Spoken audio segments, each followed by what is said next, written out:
Tere! Eelmine nädal me rääkisime hirmust ja lubasin, et see nädal räägime julgusest ja enesekindlusest. Et mis siis on julgus? Julgus ei ole kindlasti mitte hirmu puudumine. Ehk siis, mida ma sellega tahan öelda, on see, et inimesed, kes teevad oma elus julgeid samme, kes julgevad elada, ka nemad tunnevad hirmu. Aga nende sisemine sund midagi teha, see sisemine põlemine, et see on palju tugevam kui hirm. Vaatame seda lähemalt. Ehk siis, mis on enesekindlus kõigepealt? Et minu meelest enesekindlus on usaldus iseenda vastu ja elu vastu. Ehk siis sa tunned ennast enda nahas turvaliselt. Sa tead, mida sa suudad. Ja sa ka tead, et sa oled õppimisvõimeline. Et sa oled arenemisvõimeline. Ehk siis hästi oluline on minu meelest nende julgete sammude tegemise juures see, et me tunnistaksime endale, et väikesed läbikukkumised ja vahel ka suured läbikukkumised on okei. Et on okei teha vigu, on okei eksida. Ja et me õpiksime nendest eksimustest ja nendest vigadest. Ja see, et me teame, et siis see vigade tegemine on okei ja me suudame õppida nendest vigadest ja eksimustest.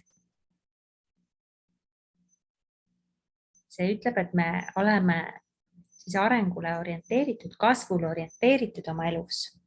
Me ei ole see, kes me olime eelmine aasta või üle-eelmine aasta või 10 aastat tagasi. Me panustame sellele, et me kasvame inimesena.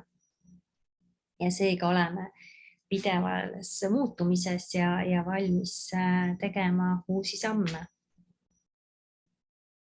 Teine asi hästi oluline on minu meelest, et teadvustaks endale, et elus on ainus absoluutselt kindel asi surm. Ja see on täiesti selge, et kui me oleme sündinud siia ilma, siis me ka sureme ühel päeval. Kõik muu, mis jääb selle elu, selle sündimise ja surma vahele, on ebakindel. Mitte üks asi ei ole kindel. Ja see võib tunduda hästi-hästi hirmuäratav, sest väga paljud meist otsivad seda turvalisust, seda pidevat turvatunnet ja otsitakse seda turvatunnet just endast väljapoolt. Ehk siis oma partnerist, ühiskonnalt, riigilt, töökohalt. Kõik justkui peaksid sulle seda turvatunnet pakkuma. Ei pea. Et see turvatunnet sulle kuniks sinu sees ei ole seda tunnet, et sa tunned ennast iseenda nahas nii-öelda turvaliselt. Sa ei suuda seda turvatunnet iseendale pakkuda seniks ükskõik, kui palju keegi teine sulle seda pakuks, superkindlustusi kogu aeg, on ju. Sa ikkagi ei tunne ennast turvaliselt. Ehk siis, kui sina oled üks neist, kes pidevalt justkui tunneb, et on vaja seda rõhutada sulle seda, et kõik on turvaline ja kõik on väga plaanipärane, siis vaata endasse, et millised on, mis on need sinu haavad, mille kallal sa pead tööd tegema, et sa suudaksid ise pakkuda siis seda turvatunnet iseendale. Ja mis siis veel?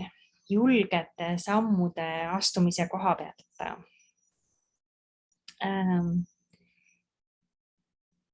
Kindlasti on ka see, et on erinevad inimtüübid, eks ole. Kui ma siin lähen näiteks astroloogilise siis info juurde, et siis me oleme meie sünnikaardis, meil kõigil on planeedid erinevates kohtades ja vastavalt sellele siis me oleme rohkem altikas muutustele või me vajame rohkem nii-öelda seda täiesti stabiilset, fikseeritud elu. Ja need on kindlasti need tendentsid, millega saab arvestada, et kui sa tead oma kaarti, kui sa tunned oma kaarti, et sul on see tendents rohkem vältida muudatusi, kui siis võib-olla teine inimene, kes jälle vajab neid muudatusi nagu õhku. Aga kui me vaatame siis nende nii-öelda elumuutvate sammude tegemist, mis siis veel võiks jälgida, et kuidas sa, näiteks kui sul on unistus, et sa tahad midagi teha.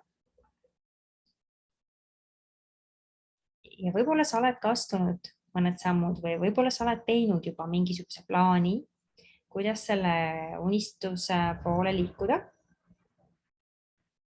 Aga siis sa jääd kahtlema. Võib-olla sa isegi ei saa aru, et sa kahtled. Võib-olla sul hakkas hästi kiire, et sul on nagu tohutult toimetusi kogu aeg muude asjadega. Et siin ma kutsun jällegi vaatama, et tihtipeale on see, et me hakkame kahtlema milleski. Kas on ikka õige samm? Võib-olla me kahtleme teadlikult, et me mõtlemegi, et kas see on õige samm. Aga sealjuures me teeme ka igasuguseid asendustegevusi hästi palju. Ehk siis see kahtlemine võib erinevatel inimestel välja näha väga erinev. Näiteks mõned inimesed, neil hakkabki kiire. Neil on kogu aeg kiire. Neil on kiire sellepärast, et olla kiire, et oleks kiire. Ja tõesti kogu aeg, kui sa oled nagu häälestunud sellele, et sul on kiire, ega siis ka kõikvõimalikud asjad leiavad sind üles ja elu on võimalik väga kiireks elada. Ja siis just ongi nii, et mul ei olegi aeg selle unistusega tegeleda. Tegelikult, mis selle kiireks elamise taga võib olla, on see, et me põgeneme, eks ole, me põgeneme selle otsuse eest. Me ei taha näha, et me kahtleme, me ei taha näha neid hirme, mida me tunneme ja selle asemel me teeme asendustegevusi. Neid, millega meil kiire on. Et teine asi on see, et justkui see plaan ei ole veel päris valmis, ei ole päris perfektne. Ikka nagu midagi oleks veel vaja mõelda ja täiendada ja teha ja ikkagi ei saa veel nagu minna sinna juurde. Ja jah, et ehk siis nagu asjad ei saa valmis. Et siin juures ongi hästi oluline on siis iseendasse suhtuda selle kerge huumori ja mõistmisega ja küsida endalt, et mis see praegu on, mida ma teen, et mul on see unistus, mul on see plaan ja ma üldse ei taha sellega tegeleda. Mul on 100 põhjust, miks sellega mitte tegeleda. Ehk siis, et tõenäoliselt sa oledki hakanud kas siis peitma ennast selle plaani eest või siis sa oled hakanud kahtlema ja püüa üles leida, et miks sa kahtled, mis seal taga on, mida sa tegelikult kardad. Ja siis selle asemel hakata tegema väikeseid samme. Ja need väiksed sammud on nagu üli olulised, ma ei väsi kordamast.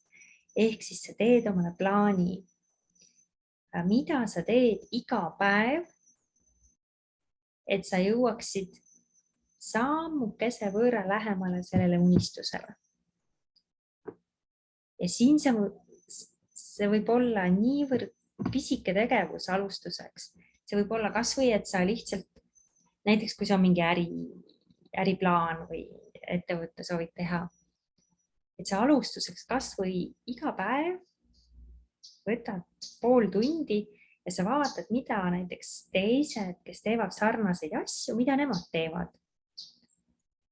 Vaata seda kas või lihtsalt mööda Instagrami või YouTube'i või mis iganes asjad sul on. Et see võimaldab sul ühest küljest nagu panna energiat sellesse valdkonda. Ja teisest küljest on see nagu turu-uuring, on ju. aga sa häälestad ennast sellele lainele selle asemel, et teha hoopis mingit muud asja. Oluline on siis, et sammud ikkagi lõpuks viiksid lähemale sellele unistusele, et sa ei jääkski vaatama ainult teisi sealt Instagramist, vaid et sa siis ikkagi tõesti astuksid lõpuks lähemale.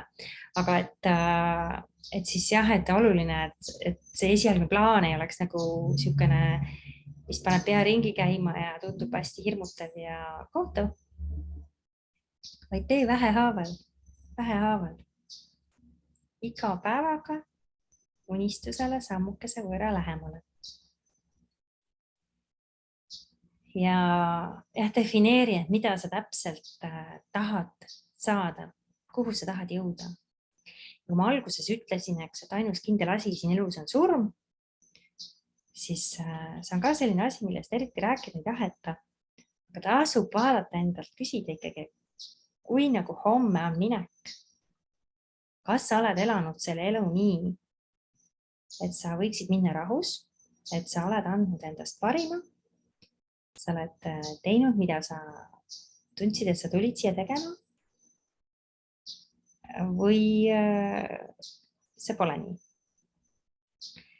Ehk siis see on selline väike check-in iseendaga kogu aeg, et kas ma olen õigel teel